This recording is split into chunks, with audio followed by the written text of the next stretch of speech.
Welcome to the second day of the 27th International Conference on Service Learning. We will start today with the plenary session, Service Learning and Citizen Education Today. Charo Valle is one of the panel members from Spain, as well as Vinicius Unino from Politiza, Brazil, Ángeles Soletic from CLAYSS, UBA, and the moderator will be Daniel Giorgetti from CLAYSS, Uniservitate, and UBA. So now we will give the floor to the moderator to introduce the panel members.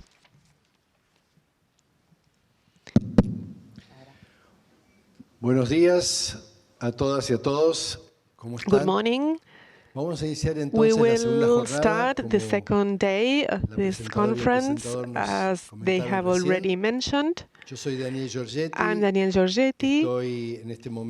Currently, I'm working at CLAYSS on the Uniservitate program. I'm a professor of the University of Buenos Aires and of University of Moreno here in Argentina. And I joined CLAYSS right from the beginning. I've been working on different service learning projects for quite some time. So it's a pleasure for me to share these days with you. This will be a panel with excellent panel members. I will introduce each one of them, and afterwards I will give them the floor. They will share their impressions and their perspectives on service learning and citizenship. They will have 20 minutes. After, I will close for 10 minutes, and we will try to conclude on time so that we can have a 10-minute Q&A session. If you have any questions, you can raise your hand, and there's CLAYSS staff that will be taking down notes in a small paper and will hand them to us. So I will introduce Charo Valle first. Charo is a pedagogist. She's a friend. Apart from that, she's a friend of us.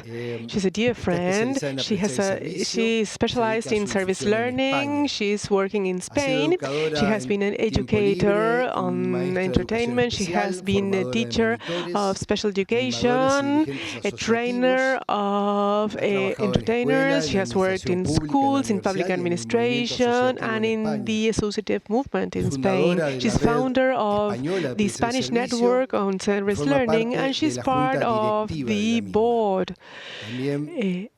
She has also been part of the promoting center of service learning in Catalonia, of Cervicas Foundation, and of the Ibero-American network on service learning.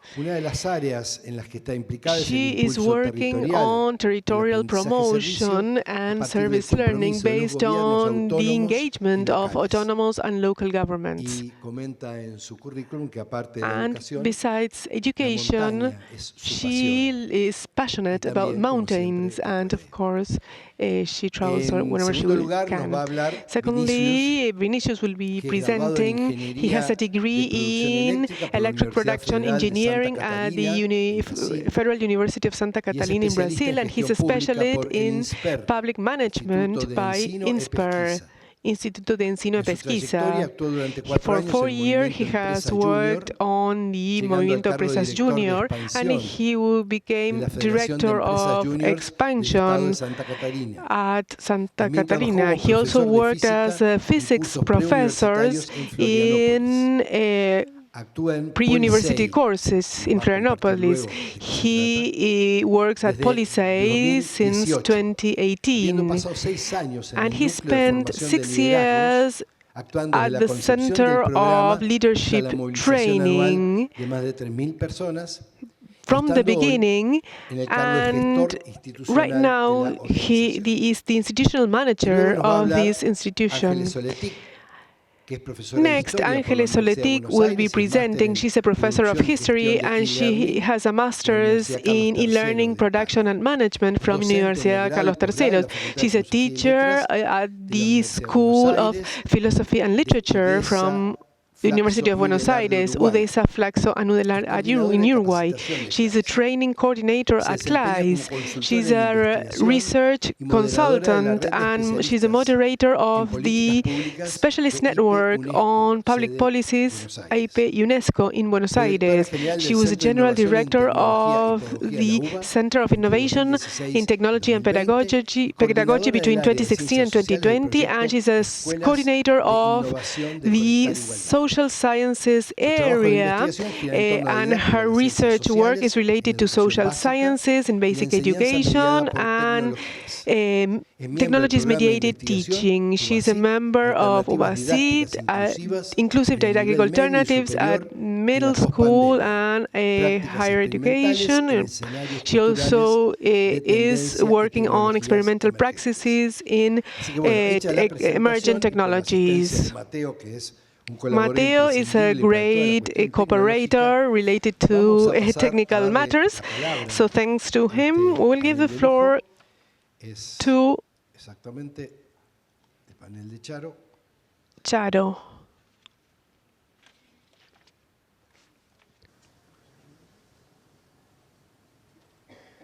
Vieron que no es tan sencillo. It's not so easy as you think. Y ahí apareció.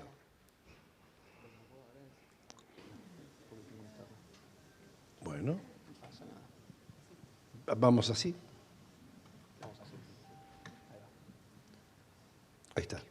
El mouse lo tiene en manos Charo. Bien. Sí.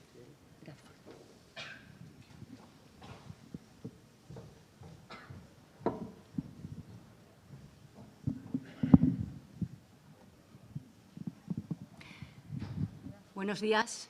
Good morning.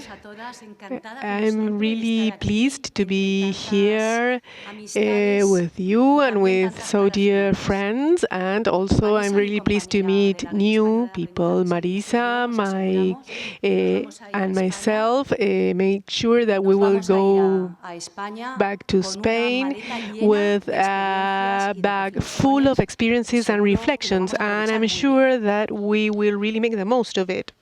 This presentation is called Service Learning Towards a High-Intensity Democratic Citizenship.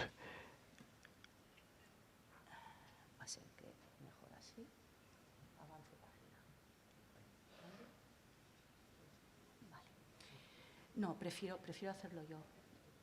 ¿Sí? ¿Puedo hacerlo? Bien. Realmente podemos mirar. We can't see the world with hope.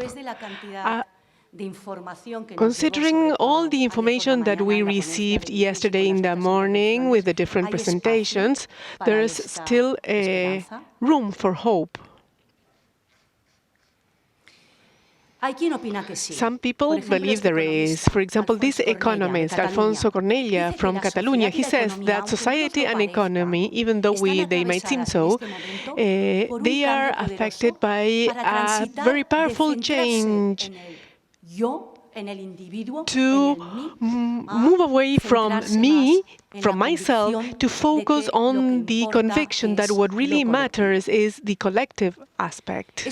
This means moving towards a democratic citizenship that has high intensity, where its richness doesn't lie on productive good, but on social capital. Even though this name might sound familiar, social capital, according to José Antonio Marina, is the group of shared values in a community, the way in which problems are solved, how we relate with each other, live with each other, how we care for the common property, how we stimulate citizen participation. Bouwman, one of the scholars on social capital, said that it's formed by three parameters: a community with strong social capital that is working, they are working in networks, working together, together, they share values and standards, and at the same time, they feel confidence in the community, they trust the community. This results in the high-intensity democratic citizenship. In this high-intensity democratic citizenship, there are two focuses. One among peers, what is called bonding, and those that is called bridging between different people.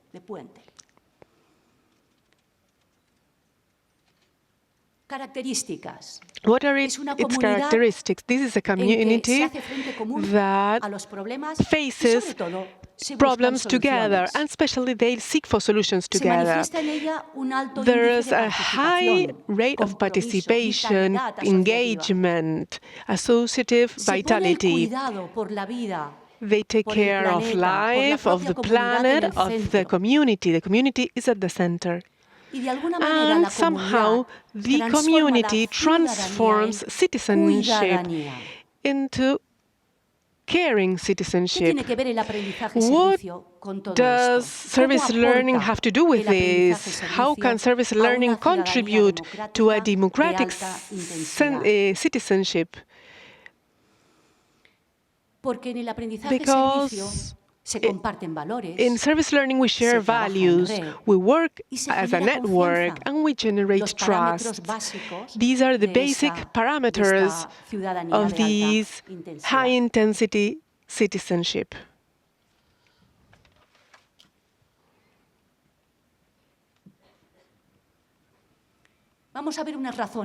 Let's see why service learning is a good driver of this high-intensity citizenship.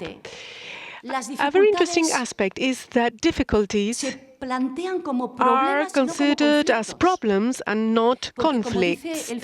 Because, as José Antonio Marina says, when a difficulty is considered as a conflict, there are winners and losers. But when a difficulty is considered as a problem, the problem aligns people in order to find a solution.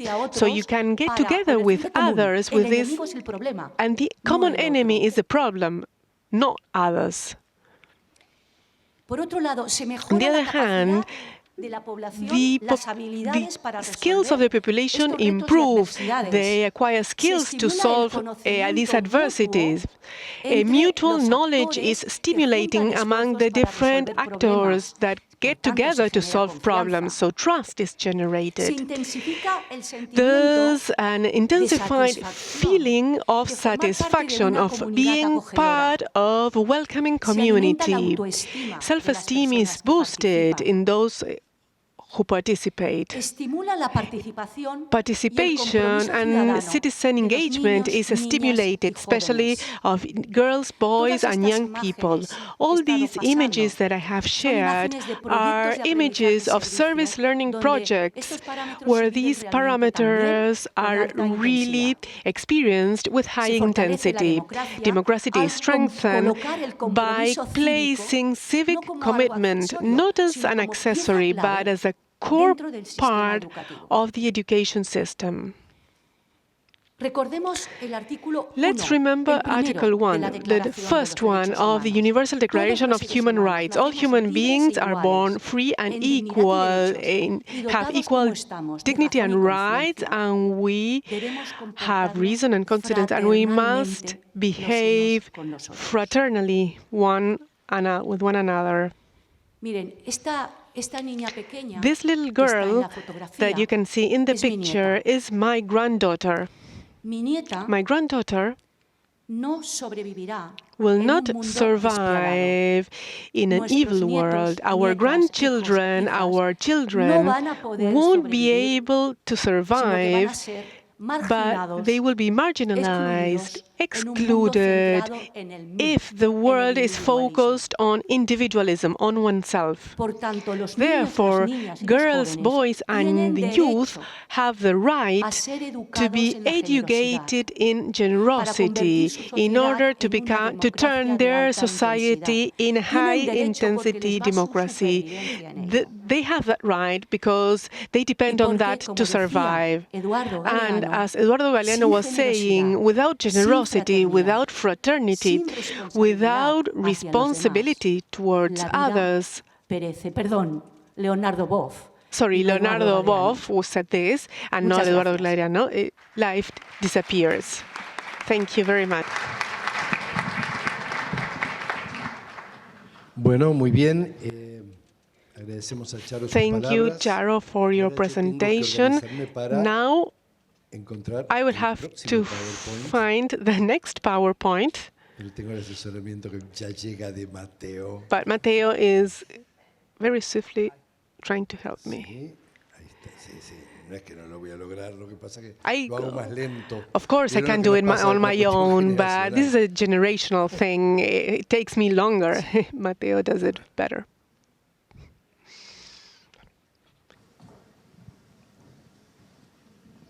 Vinicius, ¿lo puedes ver y puedes manejarlo? Déjame ver, sí. Sí, está bueno. Buenos días. Good morning. First, I would like to apologize for my poor Spanish. So if you don't understand something I say, you can then ask me or you can interrupt me. I will speak a mixture of Portuguese and Spanish. It's a pleasure to be here today in this 27th International Service Learning Seminar. I must confess that before this seminar, I didn't know it existed. But yesterday, while I was with Nieves at her lunch, she told me that despite our organization not having service learning as the name of it, is quite surprising. So it's interesting to see that we do something that is part of something that is much larger than our organization. I hope I can share with you some of our experiences and how Politice, my organization, is trying to strengthen our democracy in Brazil and now in Latin America. I'm Vinicius, inspired in Vinicius de Moraes, a famous singer in Brazil. I've been in Politice for 7 years now. Now I'm the institutional manager, that's my role. I spent 6 years in charge of our volunteering group in Brazil. Our organization can only exist because there are many partners that help us develop our activities. And I'm here today thanks to the Global Center for Pluralism, a Canadian organization that is very important to strengthen the idea of pluralism in the world. So we've been recognized by their award in 2003. So I'd like to thank our friends in Canada. And to begin my presentation, it's important to recognize that Latin America is a territory that is democratic by nature. We have a wide variety of languages. We have a large population that is made up of a mixture of different ethnic groups. We also have many social movements in our countries. And we also have a large variety of customs, rituals, traditions in each country.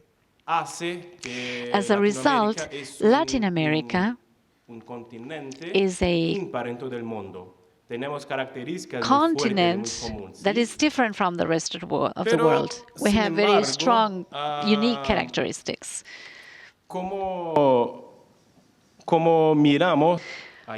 But as we saw yesterday in our meeting, there is a crisis of democracy in the world. But the crisis of democracy is just the tip of the iceberg. I'm going to try and discuss the crisis of democracy with a different perspective. First, speaking of the formal aspect, when we look at the institutions, the rituals, the laws.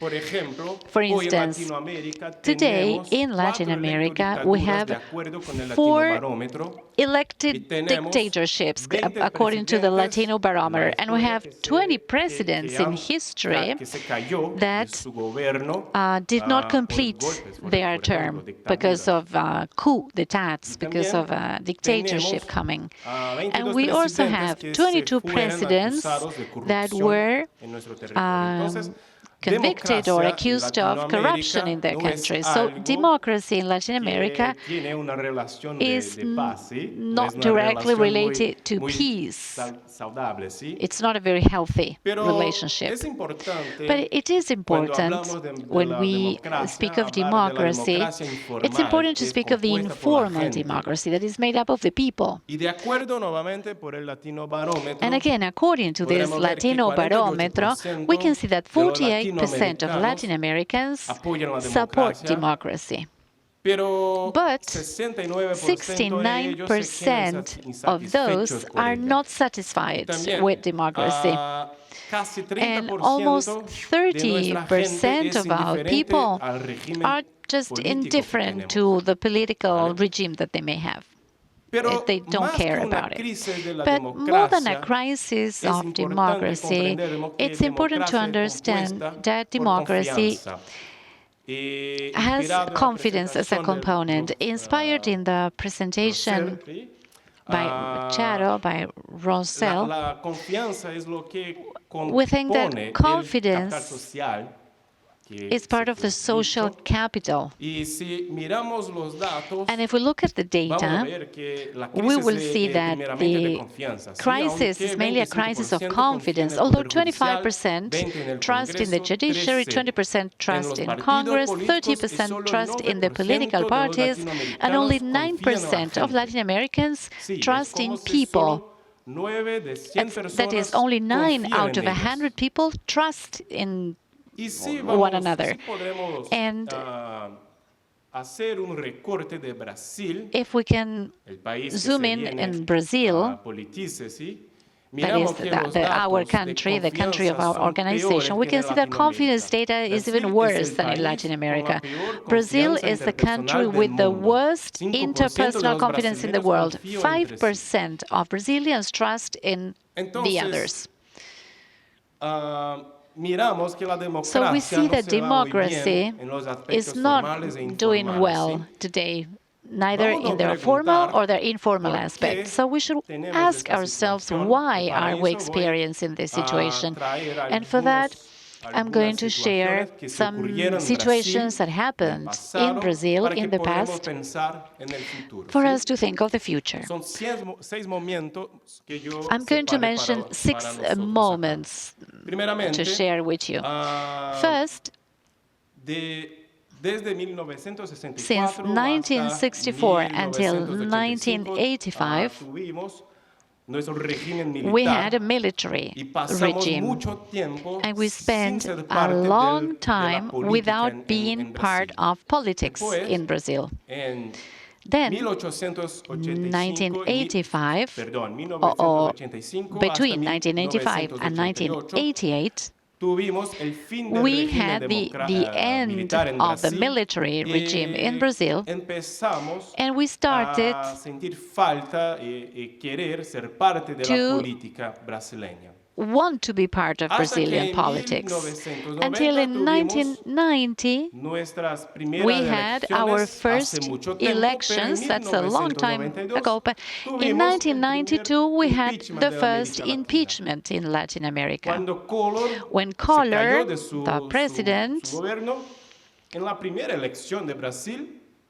lost the first legislative election in Brazil after many, many years in elections, without elections. And we move ahead to 2013, and you may remember some protests we had in Brazil. But despite those protests, terem movimentado la política brasileña en 2013. In 2013, something that was very clear in these episodes was that those people that were in the protest confused the roles of the institutions, of those in government.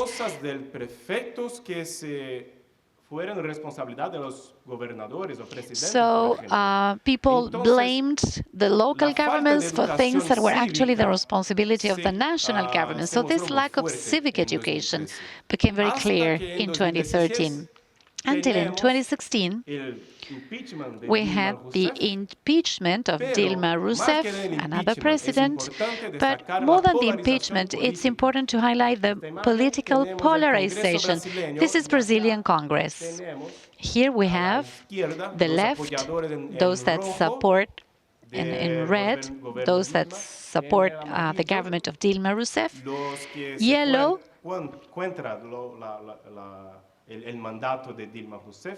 those that were against Dilma Rousseff, they used the yellow color, and they were represented the President Bolsonaro. Political polarization is very strong in Brazil, even today. And then in 2023, we had the invasion of the branches of government in Brazil. People invaded the institutions.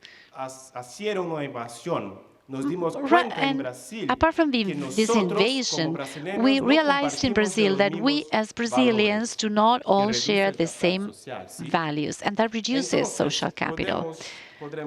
So we can see, going back to the image of the iceberg, that when we have a lot of lack of confidence with the people in the country, we have a low social life and low social capital. That leads to lack of trust with institutions. When we have this lack of trust, bureaucracy increases. With more bureaucracy, we have delays in the resolution of our problems. That leads to insatisfaction or dissatisfaction with democracy, until we reach to the crisis of democracy. And that leads to the increase in the autocracies in the world. So these are some data that shows how Brazil has reached this lack of social capital. While we were in the military regimes, we had two lessons at school. One was moral and civic education, and the other one was OSPB. OSPB is Social Political Organization in Brazil. Of course, in a military regime, these classes were used for indoctrination, not to teach politics or civic education. But after, with the return of democracy in 1993, civic education was no longer included in our curricula in public schools. In 2004, a research by Dantes and Jr. identified that 2/3 of Brazilians presented high rates of political alienation. And in 2023, 30% of Brazilians do not believe in the differences between a democratic and a non-democratic regime. So the problem is in the people, in the grassroots, in the lack of education to be part of democracy. To reinforce the fact that we have a crisis, I'm sharing here the democracy rates from VDEM that show that participatory and egalitarian components in this VDEM are the worst, the lowest scoring, and that political culture is the worst dimension based on the Economist Democracy Index. That's why we say that the lack of preparation of education for democracy This is very democratic in Brazil. It doesn't matter whether you're a man or a woman, if you have education or not, if you are black or white, or if you are indigenous. That doesn't matter here. In general, overall, we are not prepared to be part of democracy. And perhaps we have the same problem in the rest of Latin America as well. That's why we have to educate and train a generation of citizens that are aware and that are engaged with democracy, and we have to provide civic education to all the people in our territories. So in 2015, we created Politize, an organization based on networks of citizens that share the values, the beliefs, and the practices of democracy. We do this in three ways. First, we develop contents so that everybody can learn about politics in an easy way without any partisan connection and in a very easy to understand manner. The creation of these contents is supported by a network of citizens that are engaged with democracy. In 2015, we produced over 4,000 contents in our site in Brazil. Over 151 volunteers have been part of our network. This is since 2015 to date. And over 21 million people use our YouTube channels to learn about politics. And also, 81% of our visits in our sites are organic searches in Google. So there's a lot of interest among Brazilians to learn politics. The problem is that in the formal media, they do not obtain this learning. We also develop materials for teachers to teach civic education at school. And in 2020, until 2020, we've trained over 17,000 teachers to use our materials, and over 222,000 students have learned civic education in their classes at school. Remember that since 1993, civic education has not been included formally in the curriculum, but we are doing this through 7 collaboration agreements with Brazilian states. And the third pillar of our action in Brazil is the mobilization of thousands of citizens throughout the territory for them to act locally to overcome their challenges in their communities. So we form citizens here.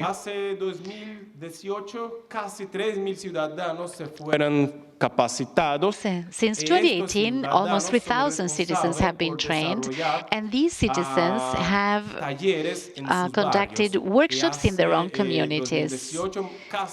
Since 2018, almost 10,000 workshops have been conducted by our workshops. And these people have reached over 180,000 people directly through these civic education workshops. Our volunteers also develop projects in their communities to, for instance, they take citizens to their city halls to improve political participation in our cities. And almost 1,000 youth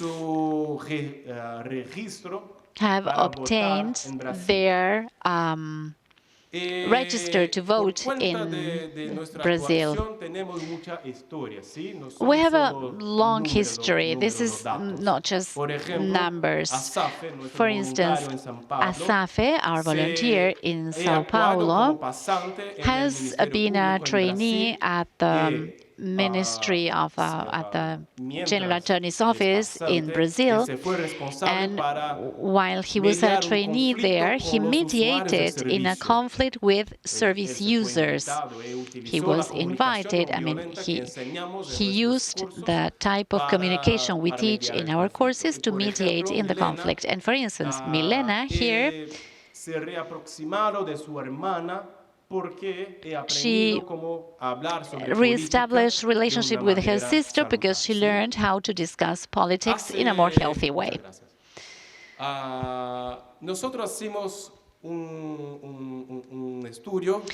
We conducted a study that showed us that for every dollar invested in Pontificia, it becomes $12 invested in society.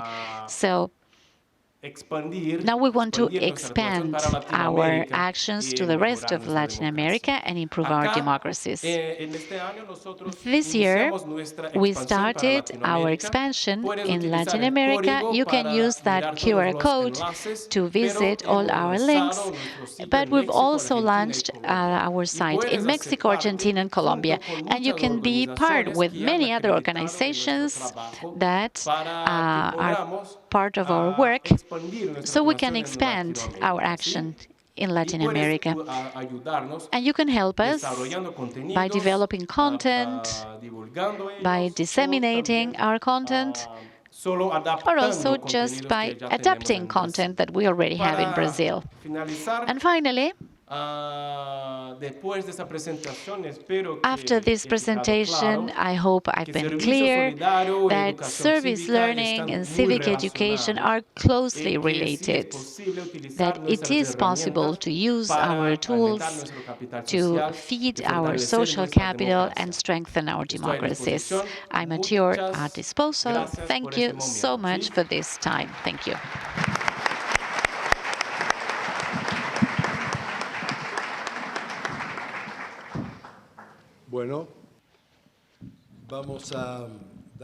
Okay, now we will give the floor to Ángeles, and I will try to find the presentation.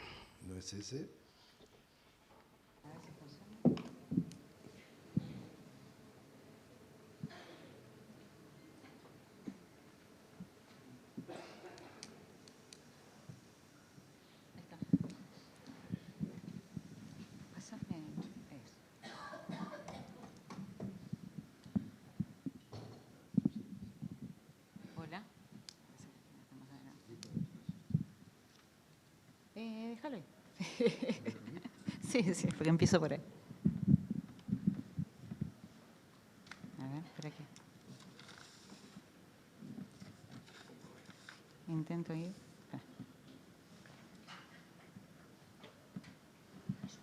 Ahí está. Ahí está. Podemos ir para atrás y para adelante. Sí, perfecto. Bueno. Buenos días a todas, a todos. Good morning.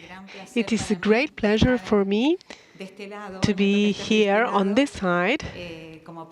As part of the CLAYSS team, it's a great pleasure to share this panel with Charo, Vinicius, and with Dani. It is an honor, and discussing all these topics is very interesting because they are part of our everyday work at CLAYSS. This is not a topic that we don't discuss about. It's part of our education processes. We discuss about all these matters every day. And when I started thinking about this presentation, the question was, what should I title the presentation? How can we think about service learning and citizen education today in our democracies? I won't elaborate a lot because Nieves made a great presentation, and Charo and Vinicius also contributed to this idea. But it is important to mention all the challenges that we face in this global capitalism and societies affected by environmental crisis, by the deepening of inequality and fragmentation. Inequality that is almost legitimated as a natural result. The emergence of nationalisms, the my nation first, and there is a polarized world with an expanded crack, let's say, or divide. Everyone speaks about these divides, even though we think these divides are only ours. They are expanded all over the world. And there's increasing resistance to integrate others naturally, to integrate others, just to integrate those who are different. The socio-technical scenario that is characterized as digitalization and, let's say, platformization of the human experience includes two engines, the physical and the digital worlds. During the pandemic, this became very evident. And this enabled an epistemological revolution, but at the same time, this is a warning about the increase of technology in our lives. And this technology makes decisions for us in indetectable ways through the different networks. Vinicius was mentioning the problem of democracies in Latin America, but I would rather say that even in developed countries, there is a perception of a lack of harmony between expectations and possibilities of our democracies. Yesterday, Bouwman was mentioned when he speaks about the society of tiredness, of feeling exploited, self-exploited. And this related to making consumption sacred, which generates insatisfaction, frustration, and even more complex effects that includes the loss includes not caring about others and not caring about groups. And Vinicius has also shared that our democratic systems in their political and social and institutional dimensions are hacked, let's say, because apparently they cannot satisfy our expectations as citizens, the expectations that we have on them. And this is clearly evidenced in our youth. That's why the data that we share and that we won't mention once again really reflect that the youth are the most affected, and therefore they are more frustrated and have more skepticism about the democratic system. That's why how we define participation or what being a citizen means is very difficult. What we know is that even though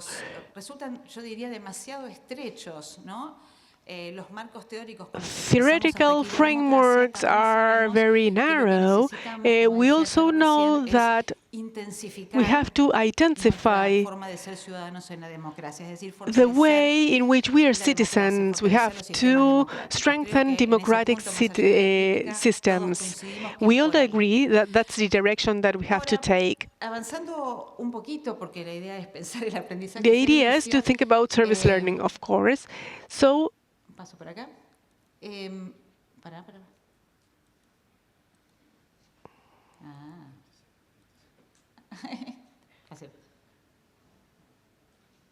Ahí.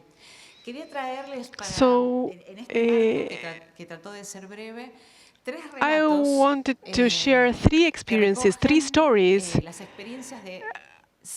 about hundreds of students, of girls, boys, adolescents, implementing service learning projects. These 3 stories somehow are related to micro experiences. I'm really interested in understanding what happens in our schools and universities. These 3 examples are just 3 cases, but I think they are very significant in terms of what I want to share with you today. The first one is the story of some 5th-year students from Argentine schools who created a digital application called Yara. This is an app developed by the request of a university, the Maimonides University, which is very connected to these art schools. They are part of the Jewish community in Buenos Aires and Latin America, and they permanently interact with the school. And in this case, they thought it would be a good idea to develop an app in order to detect cases of tuberculosis. This is a disease that in the world causes the death of 4,000 people a day. Yesterday we were saying that apparently it was eradicated in Argentina, but we are still having some cases, and this is a matter of concern. So the students developed this app, and today many cases can be solved thanks to several images that the university provides. A second example is a different project where we see students working with 12 communities in India, in the Assam Don Bosco University. They are working on nanotechnology, social work, producing filters, ecologic filters, low-cost filters, through which they have solved a structural problem in those communities related to the spread of dysentery, a disease that spreads when communities do not have access to drinking water. And this case is in Latin America. These are students from Puerto Alegre, from very vulnerable communities. And they really admit that there is sexual violence in their communities, and they work in schools together with some civil society organizations, not only to address this sexual violence problem, but also to work on developing a comprehensive sexual education that focuses on the practices and knowledge of those communities. In these images, we can see empowered youth. They are capable of analyzing very complex problems in an autonomous manner. They can make decisions, they can study in depth these problems, and they can interact with adults. All these projects are articulated with a curricula, but at the same time, we know that apart from the disciplinary content, they learn lots of things. What do they learn? They learn to reflect in a critical and informed manner about social context, about problems, about tensions. They learn how to position themselves when faced with these problems, and they create a feeling of confidence that they can do something to change. They also develop a sense of responsibility, social responsibility, of moral obligation.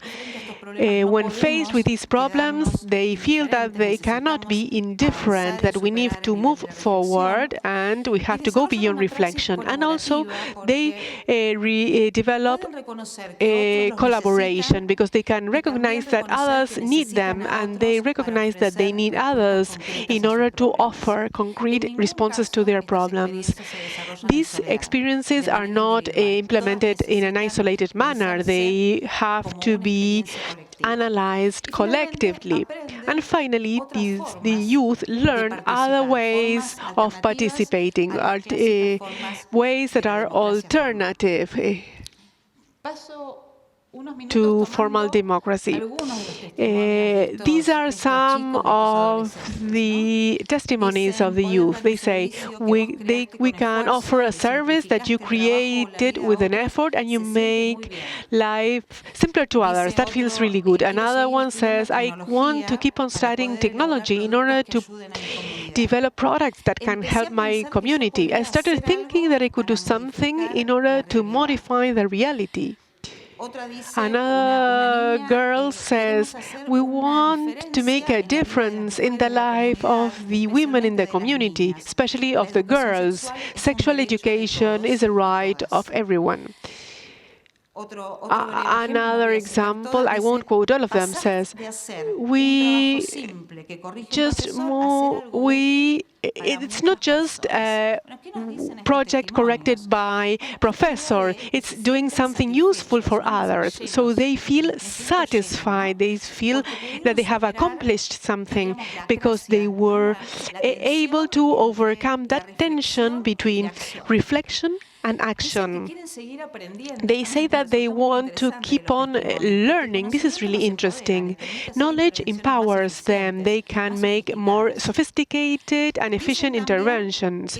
They also say that by helping to solve a problem, they contribute to knowledge in a different field, for example, the field of medicine. And finally,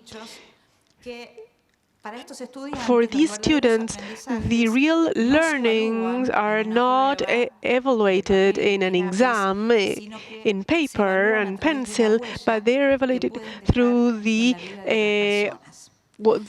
footprint they can leave in the lives of others.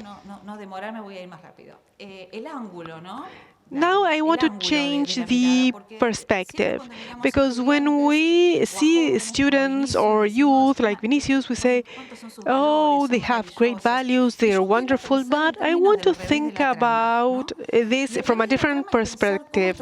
We have to think about how these students came here. We can ask Vinicius, for example, but what I'm really interested in is in showing that the opposite side of these, or the other side of these projects, is related to a transformative and deliberate education. These teachers are behind these students. There are teachers and professors that know that they have to teach students to be citizens, and students learn to be citizens, and they teach through questions that oftentimes let us thinking in the classroom. For example, the magic question, what are we going to do to change the reality? So what would you like to change? What direction should we take? But besides, these teachers motivate in order to pose challenges, to overcome these barriers between schools and the world. They promote and they encourage students to be emotional, and they try to make students really believe that they can transform reality. Besides, these educators related to traditional civic education that exists in Argentina as a subject, but it's very related to the just reflection. Well, these teachers go beyond the explanation of the problems of the world, and they invite students to live a collective experience of collective change that makes public responsibility as a reference framework to give meaning to education. When I was thinking about how to redefine service learning, which, as you have seen, is a pedagogy in which we firmly believe, I was imagining a laboratory. Some pedagogists say that classrooms have to be a laboratory. For example, a science laboratory, a classroom where you can think, where you create hypotheses, where you can test different relations, where you experiment, where you analyze. So this metaphor of and citizen education for service learning can help us. Service learning is a pedagogic model that is consistent, that is profound, and that offers substantial answers to alternative models when we are facing an education system that is exhausted. Why can service learning help us as a laboratory? Because it helps us see and observe the reality in a critical way, but in an empathic and with hope. This is the reality of the world, but the world can also change, and we can change through schools, through universities, through civil society organizations. What this laboratory also teaches us to develop skills for dialogue. For example, the dialogue, the reason of dialogue. And this is also a model that helps us build confidence in that we can contribute to this social transformation. And finally, and this is very important when we think about education institutions, service learning makes or puts knowledge into action. It's not a matter of reflecting and analyzing reality, but it offers tools in order to participate of this change. On this other side of the story, I would like to think about learning, and I want to place the focus on the professors and pedagogists. Let's think about the teaching model that really goes hand in hand with service learning. And when we think about service learning as a laboratory of political and citizenship education, I would like to quote some ideas of our colleague, Daniela, with whom we developed some research projects. And I would like to mention some categories of a model that she suggests to think about giving a leap in pedagogic design. These are very significant to analyze service learning from a different perspective. First of all, because service learning implies a strong curricular reinterpretation in an exhaustive education system organized based on content or service learning proposes a story that reinterprets the curriculum through social intervention to achieve genuine learnings. This is very specific, very concrete. Secondly, if we have to change the traditional model in which there is explanation, evaluation, well, service learning offers an alteration or a change change, and this has to compensate. And the focus of the teachers and students is intervention in reality, and this really changes the ways in which we teach. In the third place, we have to think about really making an effort, using our body, actually. This means making an effort, and in this era of AI, sorry, I need 2 more minutes. I think that this is the most humane way to think about the current scenario. Fourth, co-designed practices. We always say that we need to include service learning. Well, clearly this is a practice that is related to co-design. And finally, the transformation of evaluation, because AI today kind of delegitimizes evaluations, traditional evaluations. As we said earlier, we learn a lot more in a project than in a written exam. The first idea to close is related to motivation. And we as teachers need to incorporate the causes of our children and youth and the different topics that we mentioned, such as environment. All these topics, the gender perspective, they are topics that are of interest for our students. So let's listen to them, and let's try to do this using a language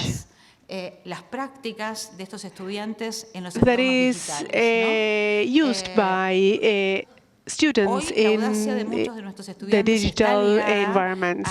Our students are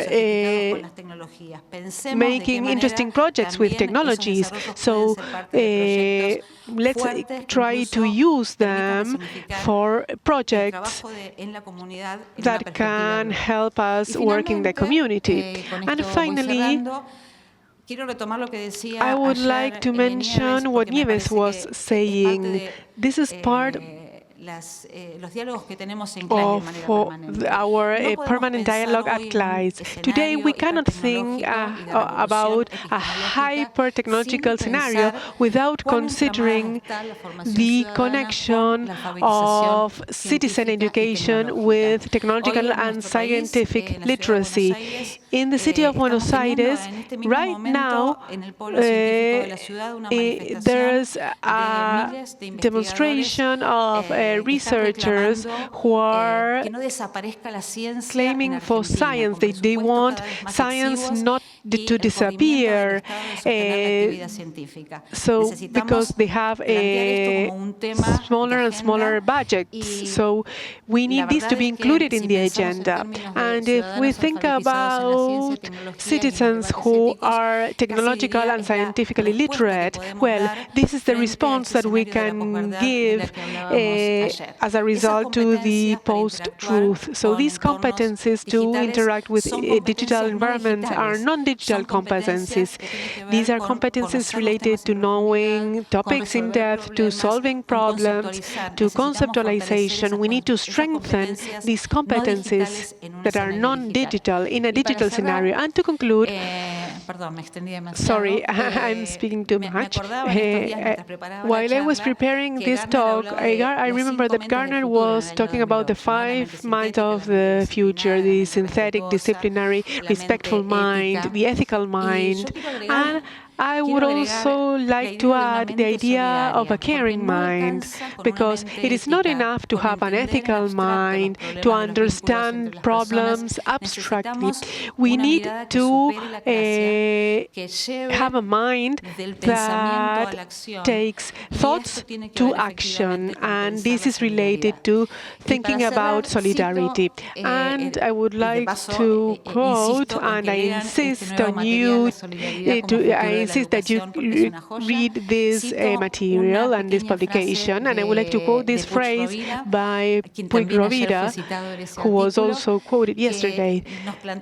And he said that education has to look towards the future with a utopical spirit, with the willingness to contribute to create something new.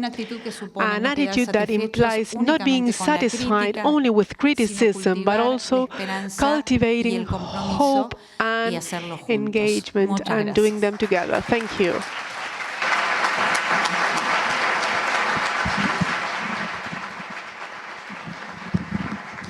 Bueno, me corresponde hacer un pequeño cierre. It's time for the wrap-up, and then we will open a Q&A session. Yo hace 40 años que soy profesor. I've been a professor for 40 years, and I'm still a student. I still learn. Así que tomo nota y So I take down notes. Look at this. These are my notes. This was chaotic while our colleagues were sharing their comments. Don't worry, I won't read all of them. But it's really interesting to see that these experiences trigger lots of ideas. And it's also very difficult to make a summary. So I will share some impressions related to service, learning, and citizenship. And I will share some words that are key to keep on thinking about this. On the one hand, it is really interesting all the things that Charo shared. She has worked in formal institutions and in civil society for many years, and this is also something related to Vinicius too. We've been working for many years on how service learning is a central part of civil society organizations or NGOs, no matter the name, in order to consolidate their engagement. There's also values that are connected to democratic participation, both in the clear warning by Vinicius that is responded by his organization, and also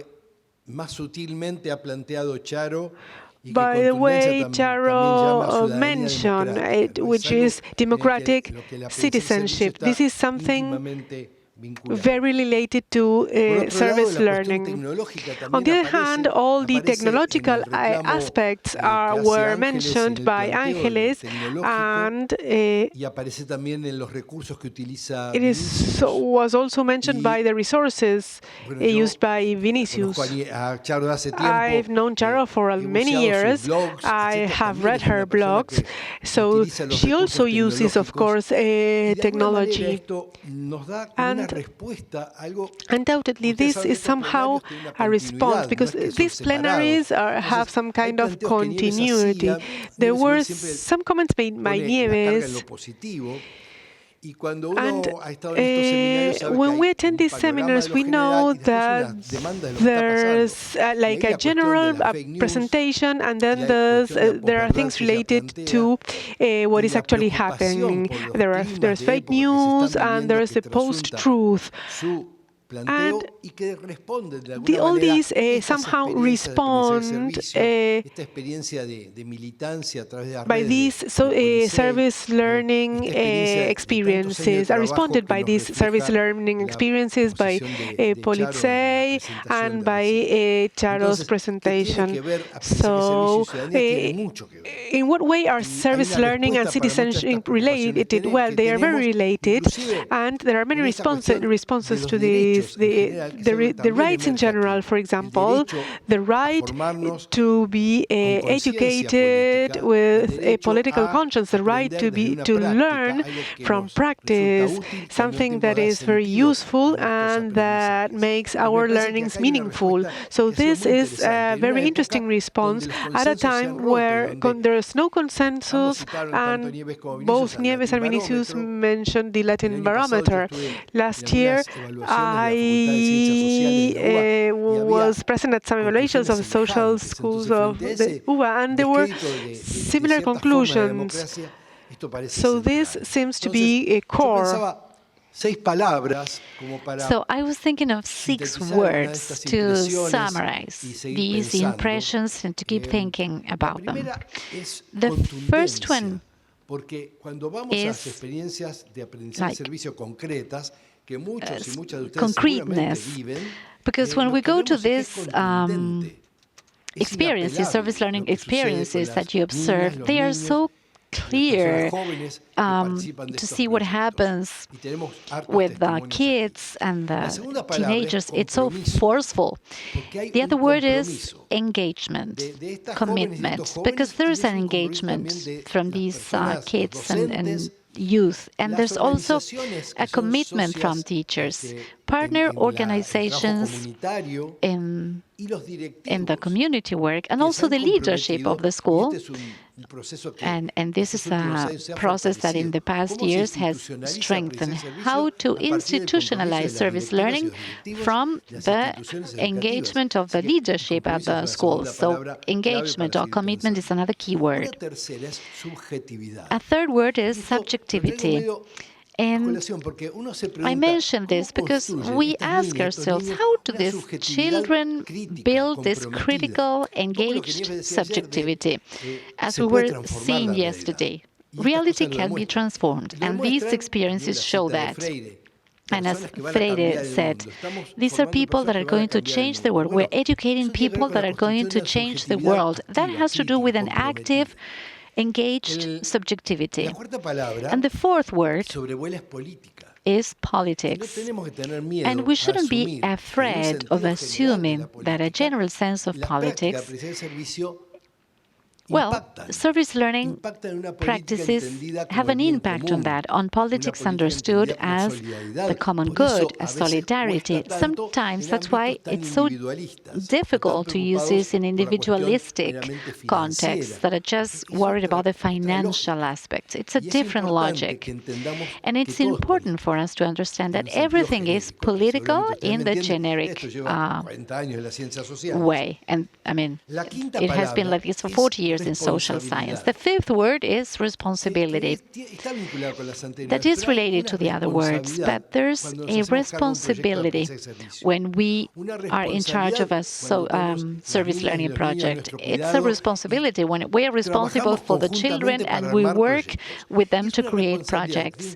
And it's a responsibility that has a component, of course, that is educational, but also a component of social engagement, and also a component that has to do with the comprehensive education of those people that goes beyond the other 2 points. So that responsibility is also part of service learning.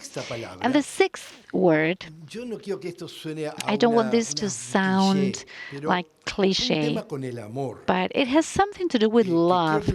I want you to understand this more deeply. Now, at Uniservitate, we're working on this thing of the head, heart, and hands. And we run the risk of making the heart component very light, and we mix everything up. But be careful, the emotion in itself is not a question of the heart and love. Behind the emotion, there has to be something else. There has to be a substrate that helps us achieve the good in the community where we are working. Because in the social media, there are lots of emotions, and we're manipulated if we see the debates of some organizations that manipulate through emotions in the social media, and people answer back in the media with strong emotions, but that's not the heart. That's a reactive emotion that is shallow and sometimes biased. But the emotion has love behind, and that's why in service learning practices, what stays is love. So we should be clear about that. Vamos a alguna pregunta. Tenemos 10 minutos para preguntas. Tenemos algunas preguntas. Se han formulado aquí. We have a few minutes for questions. We have some papers here.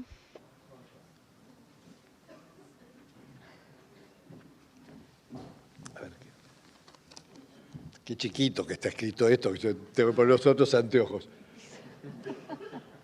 ¿En dónde debe estar el acento de aprendizaje y servicio? ¿En la solidaridad hacia los demás Where o en should la it put the formación emphasis? del Solidarity, alumno service to the que lo others, or realiza? the education of the student that is doing it? Who would like to answer? Where we should put the emphasis?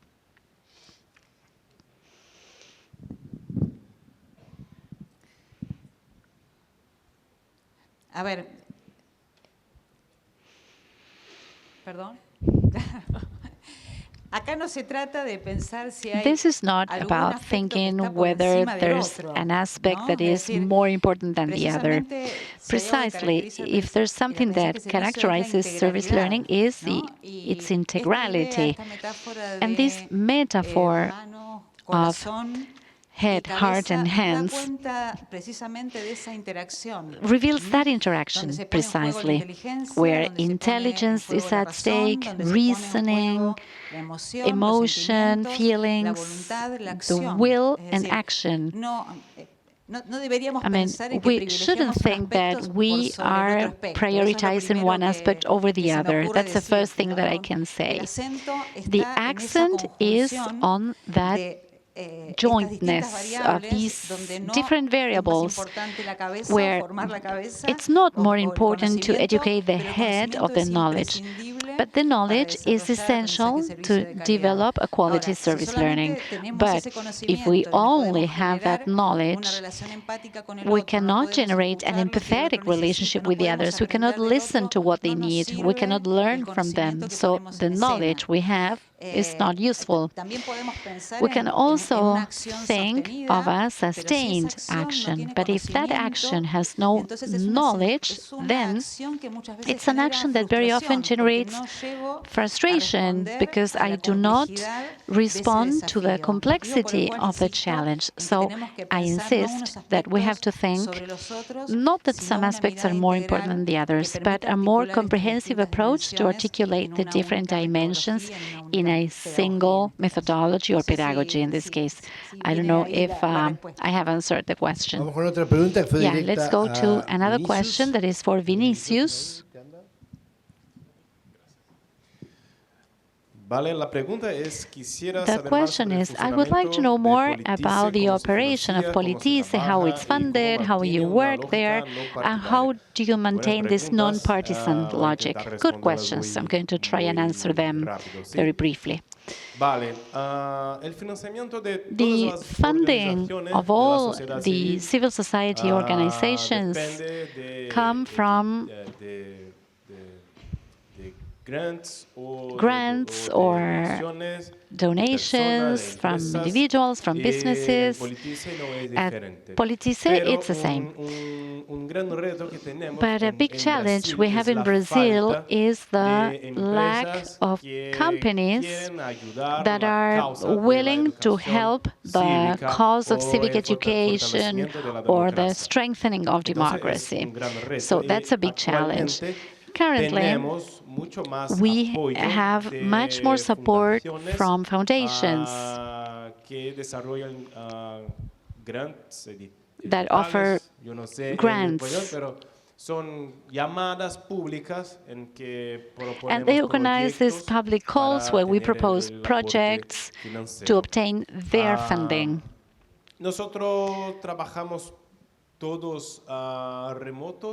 We all work remotely. We are a team of 40 people scattered all over Brazil, and we are divided into 5 working hubs: institutional, communication, content, leadership, training, and schools. And the third question, how do we maintain this non-partisan logic? That's a very good question. Although we've been discussing this very strongly at the beginning of our work. When we study about civic education or political education in Brazil, there's a term that is very important that is called suprapartisan ethics. That is how you can teach politics without sharing your personal opinion, but developing methodologies that will help the student have their own ideas, their own opinions. So we are based on that logic to develop our content, our workshops, or curricula for schools in Brazil. It's a little more complex than what I'm describing here, but it's based on that methodology. Thank you. ¿Tenemos alguna pregunta más? Is there any other question? Bueno, pareciera que no, así que vamos a dar por cerrado el panel. Apparently not, so we're going to finish the panel. Thank you so much.